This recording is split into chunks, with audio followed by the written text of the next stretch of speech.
Vande Mataram dear students.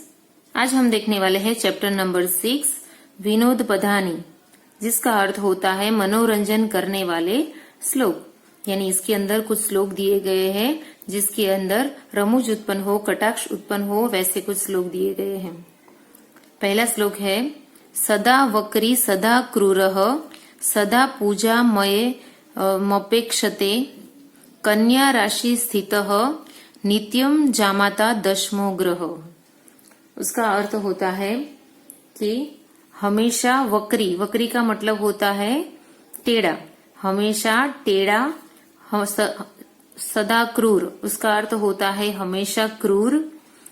सदा पूजाम अपेक्षते यानी हमेशा आदर सत्कार की अपेक्षा रखने वाला। कन्या राशि स्थिति, कन्या राशि स्थिति का अर्थ होता है कि कन्या राशि में रहने वाला।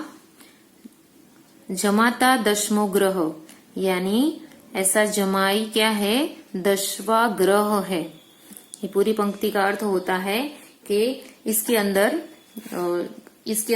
जमाई के बारे में कटाक्ष की गई है कि जमाई कैसे होते हैं, 10वें ग्रह के समान होते हैं। वैसे तो हमारे 9 ही ग्रह हैं, सूर्य, चंद्र, मंगल, बुध, बृहस्पति, शुक्र, शनि, राहु और केतु, हमारे टोटल 9 ग्रह है। पर जो जमाई होता है उसको 10वां ग्रह कहा गया है और वो किसमें रहता है, कन्या राशि के अंदर। यानी कन्या के साथ शादी किया हुआ ऐसा ग्रह क्या है, 10वां ग्रह हम जमाई है, जो कैसा होता है, हमेशा क्रूर होता है, सदा क्रूर रहता है, हमेशा टेढ़ा रहता है। यानी हर बात में उसको आदर सत्कार की अपेक्षा रहती है और कुछ त्रुटि रह जाए उसके सत्कार के अंदर तो वो नाराज हो जाता है। तो ऐसी जमाई के ऊपर कटाक्ष करता हुआ ये प्रथम वाला श्लोक है। अब सेकंड देखेंगे। टका धर्म टका कर्म टका ही परम तपम यस्य हस्ते टका नास्ति हाटके टक टकायते। यानी इसका अर्थ होता है, टका का अर्थ होता है पैसे, पैसे धर्म है, पैसे कर्म है, पैसे ही परम तप है, श्रेष्ठ तप है। क्या लिखा है, पैसे ही धर्म है, पैसे ही कर्म है और पैसे ही श्रेष्ठ तप है। यस्य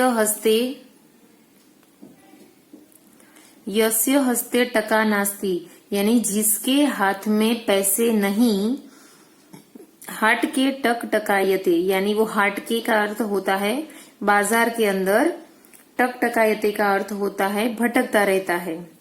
पूरे का अर्थ देखेंगे, पैसा ही धर्म है, पैसा ही कर्म है, पैसा ही श्रेष्ठ तप है। जिसके हाथ में पैसे नहीं वो बाजार में भटकता रहता है। यानी ये पंक्ति के अंदर जिसके पास पैसे नहीं होते उनको समाज में कोई मान दिया जाता नहीं, उसके बारे में कटाक्ष किया गया है।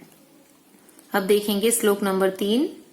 घटम भिंध्यात पटम छिंध्यात कुर्या द्राश भारोहणम येन केन प्रकारेण प्रसिद्धि ही पुरुषो भवति। यानी इसका अर्थ होता है घटम भिंध्यात यानी घड़े को तोड़ दो, पटम छिंध्यात, पटम का अर्थ होता है वस्त्र, यानी वस्त्रों को फाड़ दो। कुर्याद्रास भारोहरणम यानी उसका अर्थ होता है रास भारोहरणम का अर्थ होता है गधे की ऊपर सवारी। यानी घड़े को तोड़ दो, कपड़ों को फाड़ दो, गधे के ऊपर सवारी करो। येन केन प्रकारेण यानी कुछ भी करके, प्रसिद्धि पुरुषो भवते यानी प्रसिद्धि पुरुष को प्रसिद्ध होना है। ओके, पूरी पंक्ति का अर्थ देखेंगे। घड़े को फोड़ दो, कपड़ों को फाड़ दो, घड़े को तोड़ना, कपड़े को फाड़ना, गधे के ऊपर सवारी करना, कुछ भी करके पुरुष को प्रसिद्ध होना ही है। यानी ये पंक्ति के ऊपर पुरुष के ऊपर, इंसान के ऊपर कटाक्ष किया गया है कि पुरुष कुछ भी प्रकार के, इंसान कुछ भी प्रकार के कुछ भी करके अपनी प्रसिद्धि प्राप्त करना चाहता है। श्लोक नंबर 4। उष्ट्राणा ही विवाहेषु गीतम गायति गदर्भः परस्परम प्रशंसति अहो रूपम अहो ध्वनि। यानी इसके अंदर दिया गया है, उष्ट्राणा का अर्थ होता है गधों, ऊंटों होता है। ऊंटों की शादी में गीत गाते हैं गधे। परस्परम प्रशंसति अहो रूपम, यानी आपस में एक दूसरे की प्रशंसा करते हैं। अहो रूपम यानी वाह कितना सुंदर रूप। अहो ध्वनि वाह कितना मधुर आवाज। यानी पूरी पंक्ति का अर्थ होता है, ऊंटों के विवाह प्रसंगों में गधे गीत गाते हैं और एक दूसरे की प्रशंसा करते हैं। वाह रूप और वाह आवाज। यानी इस पंक्ति के अंदर दिया गया है, इस पंक्ति के अंदर ऐसा कटाक्ष बताया गया है कि जब ऊंटों की शादी होती है तो उसके अंदर गीत गाने वाले गधे होते हैं और ऊंट और गधे एक दूसरे की प्रशंसा करते रहते हैं। देखेंगे श्लोक नंबर 5। कन्या वरयते रूपम माता वित्तम पिता श्रुतम बांधवाः कुल मिंचति मिष्टान मित्रे जना। यानी इसका अर्थ होता है, कन्या वरते रूपम, यानी कन्या रूप को वरती है। माता वित्तम, माता धन को। पिता श्रुतम यानी भणतर को, पढ़ाई को पसंद करता है। कन्या रूप को पसंद करती है, माता धन को पसंद करती है और पिता उसकी पढ़ाई को पसंद करते हैं। बांधवा यानी उसके संबंधी, कुल को और दूसरे मिठाई की इच्छा करते हैं। पूरी पंक्ति का अर्थ होता है कि शादी के अंदर कन्या रूप को, माता धन को, पिता पढ़ाई को, बांधवा यानी उसके संबंधी, उसके ऊंचे कुल को और दूसरे लोग मिठाई की इच्छा रखते हैं।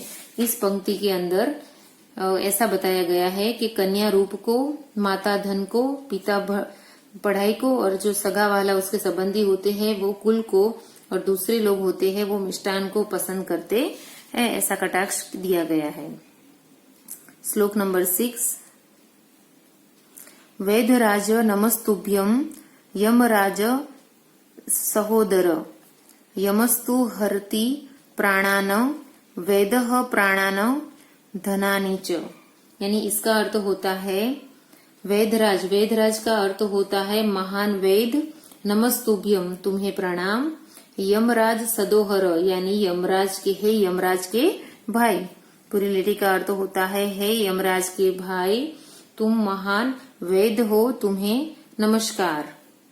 यमस्तु हरति प्राणान यानी उसका अर्थ होता है, यम तो प्राण को हर लेते हैं। वेद प्राणान धनानि च, जबकि वेद यानी डॉक्टर प्राणों और धन की संपत्ति दोनों को हर लेता है। क्या बताया गया है इस पंक्ति के अंदर? इस पंक्ति के अंदर वेद को यानी डॉक्टर को यमराज का सगा भाई कहा गया है, क्योंकि यम तो सिर्फ प्राणों को हर लेता है, जबकि जो वेद होता है, जो डॉक्टर होता है, वो प्राणों के साथ धन को भी हर लेता है। ऐसा कटाक्ष इसके अंदर दिया गया है। अब हम देखेंगे हमारे चैप्टर की ग्लोसरी। ग्लोसरी के अंदर वक्री यानी नॉट स्ट्रेट फॉरवर्ड, जमाता यानी सन इन लो, हटके इन द मार्केट, रासबह यानी डोंकी, कन्या राशि स्थिति यानी born into the विग्रह, remind me in the group of girl यानी ओके इसका मीनिंग दिया गया है। ओके कन्या राशि का। गदर्भ यानी डोंकी, उष्ट्र यानी कैमल, वित्तम यानी वेल्थ, सहोदर यानी रियल ब्रदर, टका यानी यहाँ पे होगा रुपीस, टकटकायते यानी वंडर्स, भिंध्यात यानी शुड ब्रेक, चिंध्यात यानी शुड कट, पटम यानी क्लोथ, श्रुतम यानी नॉलेज। अब हम देखेंगे हमारे चैप्टर की exercise. Question number 1, pronounce the following word properly. कन्या राशि स्थितो, आपको भी मेरे साथ रिपीट करना है। कन्या राशि स्थितो, पूजामपेक्षते, टकटकायते, भिंध्यात्, कुर्याद्रास भरोहणम, कुर्याद्रास भरोहणम, उष्ट्राणाम, प्रशंति, प्रशंसन्ति, कुलमिच्छति, मिष्ठानमित्रे, नमस्तुभ्यम। ओके। क्वेश्चन नंबर 2, स्प्लिट संधि ऑफ द फॉलोइंग वर्ड, यानी यहाँ पे जो वर्ड दिया गया है उसकी संधि को स्प्लिट करना है, अलग करना है। ओके। सबसे पहला वर्ड है पूजामपेक्षते। पूजामपेक्षता का संधि अलग करेंगे तो क्या बनेगा? पूजाम प्लस अपेक्षते। क्या बनेगा? पूजाम प्लस अपेक्षते। फिर है कुलमिच्छति। कुलमिच्छति, उसका क्या बनेगा?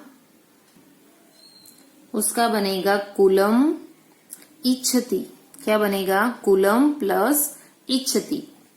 मिष्ठान मित्रे, उसका बनेगा मिष्ठानम प्लस इतरे। ओके। क्या बनेगा? मिष्ठानम प्लस इतरे। Question number 3, joint the following word. ये वर्ड को क्या करना है? हमें ज्वाइंट करना है।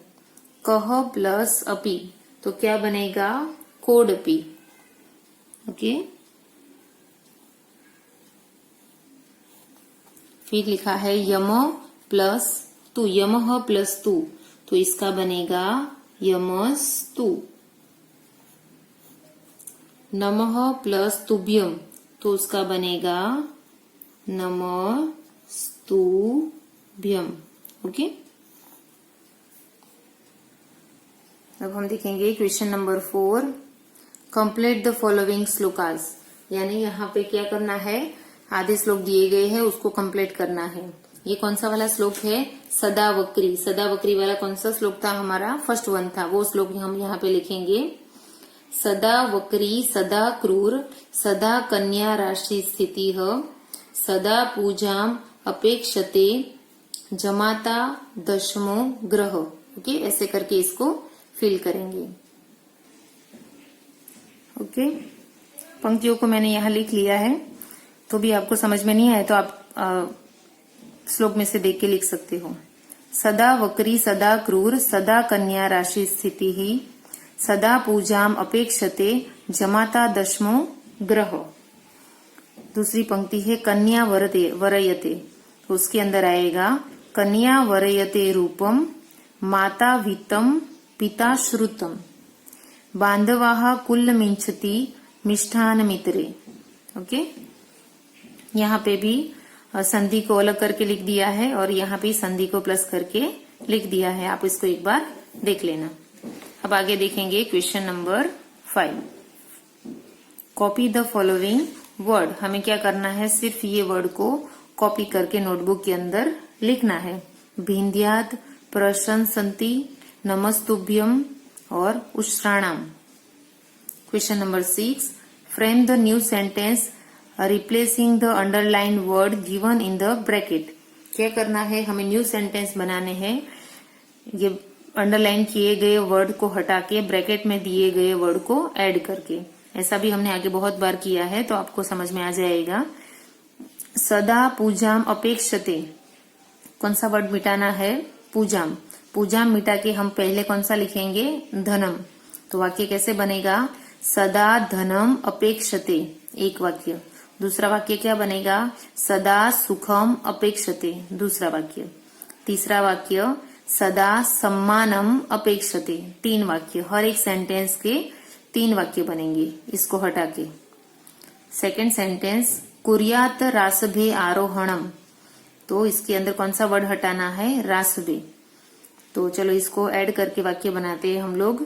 कुर्यात अश्वे आरोहणम फर्स्ट सेंटेंस। सेकंड सेंटेंस बनेगा कुर्यात गजे आरोहणम।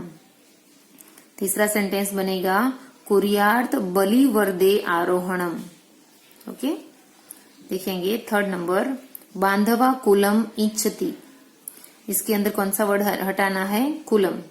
कुलम को हटा के हमें धनम, वस्त्रम और विद्याम को ऐड करके 3 सेंटेंस बनाने हैं।